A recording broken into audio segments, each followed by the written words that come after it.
Joining me today, our friend Tom Spencer, who works with us on the Hooked on Golf radio show for many, many years. And also, Tom does most of his full-time stuff with CBS now. And Tom, thanks so much. And as we record this, it's Pro-Am Wednesday for the Colonial Charles Schwab Challenge. But wait a minute, no Pro-Am.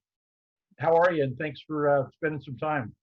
Yeah, where'd all the amateurs go, John? They're missing in action. But as we know, this is a very unique time in our lives, and a lot of people, of course, suffering these days. And this is maybe a little bit of a chance for those that really crave live action and live sports and seeing phenomenal athletes do their thing to look forward to something on the air that they maybe haven't watched 10 times already, or old movies or documentaries, whatever your fix is, cable news. But this is live sports, and we're excited to bring it to America and really bring it to the world. I believe like 170 countries are going to have access to the broadcast over the next 4 days. So there will be people from around the globe tuning in to see how a big-time United States sports organization runs a live event, and we all hope that it goes very, very well, and we move on to next week in South Carolina and get this PGA Tour back and rolling. Now, I did a little research. You're normally the research guy, but you're normally sitting next to Jim Nantz and Nick Faldo. Nick will be in Orlando with Ian Baker Finch. Jim will be in the 18th hole tower. And I don't know if you're aware of this, but where you live in the East, you're 1,509 miles from Jim Nantz. So talk about social distancing. You guys got it covered. Wow. Well, John, this, I will say, this is going to be, in the terms of television history, really a monumental achievement to get this show up and running. And I know it's going to go seamlessly and flawlessly, but as you point out, just the announcers alone, and that's when you tune into a sporting event, in this particular case, a golf tournament, these are the voices that you hear, the images that you see outside of the competition. So Jim is going to be in Fort Worth. He's there now, calling the action from what would normally be our 18th tower, although they've moved the location this year to the side of the green instead of being behind it. But he's going to be by himself, and there is going to be nobody else in there working with him. As you point out, Nick Faldo and Ian Baker Finch and Frank Nobilo, all three of those gentlemen are going to be in Orlando, Florida at Golf Channel's headquarters. And they are sharing a room, but again, social distancing. And then the main message here from the folks at CBS all along, once they made the announcement that the Charles Schwab Challenge was going to happen on June 11th, from CBS's perspective, was the safety of the crew and all those involved, whether you're on site or off. So you factor in the Orlando element. Jim's in the tower. Dottie Pepper and Mark Immelman will be at Colonial, but they'll be walking with different groupings and pairings. And then as far as the production crew and the technicians, we have studios set up in California, in Connecticut. I understand there's a tie with some folks in New Zealand that are involved in this show from the Fringe.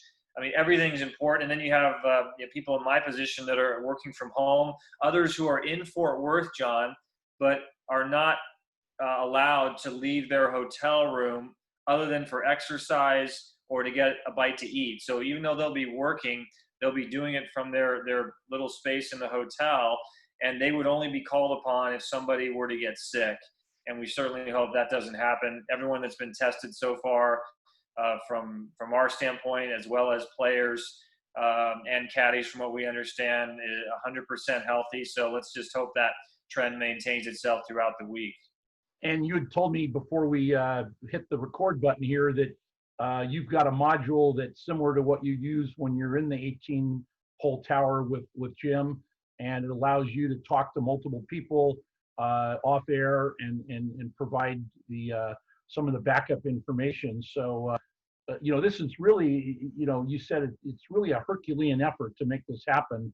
And, I find what's curious to me is that, for example, even I think the media room with media members is limited. Somebody told me today that at the NASCAR races that have been going live, no fans and only 4 media members allowed to be at a NASCAR race. And so, like you say, I mean, this is so historic to see how this is going to come down. Robotic cameras on the incoming holes. Will there be roving cameras along with Dottie and Immelman? Talk about that a little bit.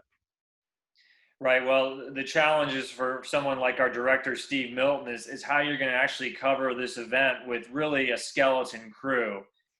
You know, the numbers from what we would normally have to broadcast a golf tournament, John, are cut down basically almost 2/3 of the people that would normally be on site are not there. So how do you make that work? You're still going to cover all 18 holes. We've got 3-hour shows that could go longer depending on situations, but you've got a lot of golfers to cover. You've got the audio element, certainly, that's been discussed quite a bit. There are players that have agreed to be mic'd. They were going to experiment with that before they teed off in the first round, and the guys who've been chosen or at least volunteered, we're going to sort of feel it out and see what they thought of it. Hopefully that's a trend that will continue. We've got Confession Cam, which is going to be a cool idea, and let's hope that it works. They're going to set up a fixed camera off the 10th tee.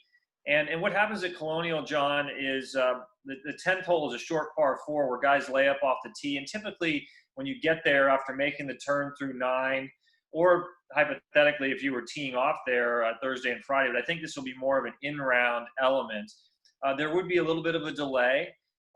So they could, in theory, go up at that point in time, or they could tee off and one of the 3 or 2 of the 3 in the grouping could walk over and give a 25-second soundbite, a question that will be predetermined each day. So they're not just going to stand there and just come up with random thoughts. They're going to have a question that hypothetically would have been asked by somebody if a producer were standing there. But let's see what it produces. It could be cool. It might take a few weeks to get going, but the idea here is to really change some of the elements that you might have seen in the past, expand on others that you would hope to see in the future. You'll have drone cameras, for instance, that might be utilized more often.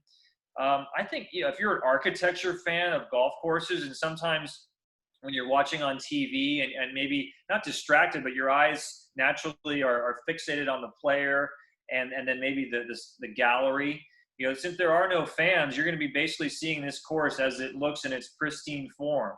So that might be a cool element. One thing I will add, from talking to my colleagues down there, it is typical Texas hot. It's going to be in the mid to high 90s with breezes, but closing in on 100 degrees. So it's going to be a hot test. A lot of interesting and unique elements, of course, for this historic broadcast and tournament. Being joined by Tom Spencer, and we're brought to you by, I'll get Tom ready for a little meal when he does get out here, hopefully for the PGA. We'll talk about that. Original Joe's of Westlake. They're doing a great job of their meals. We just did one the other night, and right in the backyard of the PGA. Tom, let's talk a little bit about that. It's still on the schedule for the first part of August. And from what I'm hearing, and it's somewhat public knowledge, I think, is that, the PGA of America basically wants to see how the Colonial goes and see how the players adjust to all of these conditions, and bear in mind it's 6 weeks away, 8 weeks away. But, I think we're going to hear a lot next week, I think, about San Francisco's PGA Championship. I agree. And this tournament, the Charles Schwab Challenge, as I said, is being watched by fans around the globe. And it's being watched carefully by every sports organization in the United States and others as you expand internationally. They want to see how this looks. Most importantly, how safe everybody is during the competition, the social distancing. Certainly you don't, as I said earlier, and with all the testing that they're doing in Fort Worth, again, getting back to a little bit to the CBS angle, several of my colleagues had to be in town last Thursday for an event that starts tomorrow. So they were quarantining, they're testing, multiple times, sometimes at the hotel, sometimes on site. The players and caddies, when they got to town, The PGA Tour did something very interesting, John, is they set up mobile testing facilities with a company that they have hired on their own. So nobody in the city of Fort Worth and in the Dallas-Fort Worth region would be compromised if they needed a test. So again, getting back to the big picture here is everybody gets through this safely.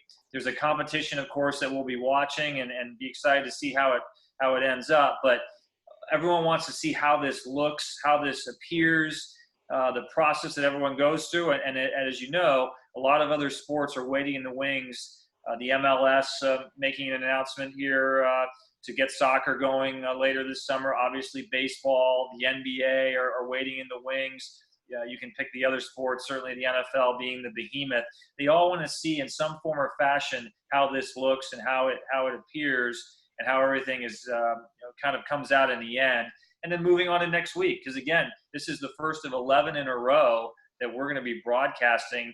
And you got to take this whole circus to Hilton Head, South Carolina next week, then up the coast to Hartford, Connecticut, then to Detroit. So you're going to be moving around a lot in the next month with a ton of travel, and the players are committing to, and a lot of big-time players, by the way, committing to play 2, sometimes 3 in a row. So we should be seeing some pretty good competition and watching these guys get the rust off. A couple of comical things I saw is where the winner of a tournament will get a first-class seat on the charter to the next event, along with his caddy. So on the last hole, there's going to be a lot of choke factor going on with the player and the caddy. That's a funny one. No liquor allowed on the plane. I got to think there's going to be a couple carry-ons that will have to be searched for a few guys that'll go nameless. And the other curious one I found was the Memorial Tournament, which would have happened around now, has a new date, and they're going to play back-to-back events. The old John Deere will be played the week after Memorial at the same site at Jack's place in Muirfield. So that's not unprecedented in that Pinehurst had the men's and women's open a few years ago, but on the PGA Tour, this is something I've never heard of, and pretty cool to have it that way. Yeah, this is a very unique circumstance, John, as you point out. The thinking, from what I understand, when the John Deere tournament was canceled for this year, the thought was, okay, now we have an open slot on the calendar. But as I pointed out a second ago, just the next 4 weeks going Texas, South Carolina, Hartford, Detroit, there's just a lot of logistics involved there. So the thinking was, let's go to Columbus, Ohio, and keep the tour there for 2 weeks. Obviously, you needed Jack Nicklaus to sign off on it. What you're going to do is you're going to have a full field event the week prior. So that'll allow players that normally would not be exempt for the Memorial or invited, because it is an invitational, to play Muirfield Village the week before. They may even have a situation, I'm sure they will, where if you finish maybe in the top 10, certainly if you win that event, you'd be playing the next week if you weren't already in the field. Then you have the normal Memorial Tournament, which is a smaller field event. Of course, everyone wants to know when and where Tiger Woods will show up, and we don't know the answer to that, but you can basically count 100% that he will be at the Memorial. And who knows, he might even decide to play 2 weeks in a row. You never know. But I hope Tiger decides to tee it up here in the next 3 weeks after the Schwab. And so you're keeping everybody in a so-called bubble. That will be the first event. Memorial will be where spectators, in theory, will be allowed. They're talking about 8,000 a day. And let's see what this leads to. But back to our big topic, John, the PGA Championship. We certainly are hopeful that after the event at Colonial is wrapped up, that the PGA of America will make their announcement shortly thereafter, and we're hopeful that Harding Park is the site officially, and then we can start planning ahead to San Francisco in a few short weeks. Back to the Muirfield just for a moment. I heard one conjecture say that do they set it up really tough 1 week as Jack would want it, and then the John Deere has always been a little more of a scoring tournament. Do they set it up a little easier that week to let the birdies fly? So that'd be curious. Jack doesn't like a lot of birdies, John, as you know. That's why he won a lot of U.S. Opens and major championships. So I have a sneaking suspicion that it will be pretty much playing the same both weeks, because Muirfield is always in immaculate shape, and it always plays. It's a fun course. It plays hard sometimes, but it can play easy other days when you can drive par fours occasionally, reach par fives and two, et cetera, et cetera. So it's a fun course, but I don't think Jack will compromise the setup one iota. I heard an anecdote over the years that when you play a Jack Nicklaus course, you have to play like Jack Nicklaus to play his course. So. Very true. Yeah. Left good. to right. Left to right and high. And Tom, I'll let you go on this one. I think I've said this before, and maybe with you and I, but I think golf is one of those sports that, because we've all played it by ourselves or with another friend or our dad or our mom, that it's one of those games or sports where we grew up with it without fans, and now certainly the players are used to having fans and drawing off the fans. But I think golf can be played more so than, let's say, basketball or even baseball without fans very, very well. It's a good point. It is a game. It's an individual game, as we know, and sometimes it's a game of solitude. It's a quiet game at times, and then other moments, if you're a pro, you can be playing in front of 30, 40,000 people, and that electricity is sometimes so invigorating, it's hard to control yourself. But as I said, it's an individual sport, but we have a collective love for it, and there's a collective feeling of, it's a game that inspires you. It's a game that motivates you. It certainly challenges you and frustrates you at the same time. And what's going to be fun for me is watching the pros. They've been playing and preparing at home, but they have not competed. And it's not the rust that I'm looking forward to seeing. It's just how I think everyone's got to come into this tournament. I believe I said this on our last podcast together, with a different attitude. This is about the big collective picture. And since we had that last podcast, and there's so much going on in the world right now, so much turmoil, that people that are tuning in to watch this want to see the pros enjoying themselves, being relaxed, and then just putting on a show. There will be a winner, and that's important, and the season does go on from here, but we want to be entertained, and we just want to see a good performance out of the collective group, so that we as collective fans can feel good about the viewing experience. And I'm pretty sure that's what we're going to get here over the next 4 days. Yeah, and I assume that the players talk about the purity of it. They don't have probably their entourage of nutritionist and fitness guy and their teacher. There's probably a huge limitation on all of that happening. Right. Yeah. Their instructors were allowed to come during the practice rounds, but basically after that, there are no family members allowed on the grounds. Essentially, you're going from your hotel or your rental home or your RV to the parking lot. You're getting out of your car, John, and you're going straight to the driving range. You putt out at 18, you submit your scorecard, and you go right back to your car and go home. Wow. That's the way it is for everybody. There's no hanging around. There's no collective areas. Now, if weather were to unfortunately interfere with the event, thunderstorms and so forth, I'm sure they have to have designated locations, not just one place like a locker room to send everybody. And I know that's been figured out. But basically, your rental car is your sanctuary this week, or your courtesy car if you're a pro. So it's a pretty simple and very strict procedure. As I say, knowing what's going on with our group, there is no wiggle room at all to be doing things and freelancing, and that applies to the pros. There's too much at stake here to have someone make a mistake, and we just hope that everyone is rational about it, because you're setting an example for all those that are watching, that all the restrictions and as I say, the social distancing, the testing, just the rationale behind all this, you're paying attention. And then, of course, we've had, a lot of turmoil here around the country in the last week to 10 days, and there will be poignant moments that are very important to recognize, moments of silence for George Floyd on the first tee at 8:46 each and every day. So there's a lot of poignancy and a lot of important elements to this event in so many different categories and factors. Great. Tom, thank you so much, and have a great next few days. You're literally a part of history. The world will be watching, the golf will be watching, and excited for you to be involved. And I thank you so much for this time. I know you're you're real busy with your family and work right now, but appreciate this very much. So we'll be in touch soon, and I'll be watching. No problem, John. I'll be watching too. I'm gonna be at home for at least a month, so I'll be a fan at the same time while I'm working. But we're looking forward to this, and I look forward to hopefully seeing you out in the Bay Area here later this summer. Got it. All right. There's Tom Spencer. Thank you so much, and appreciate it, Tom. We'll talk to you down the line soon.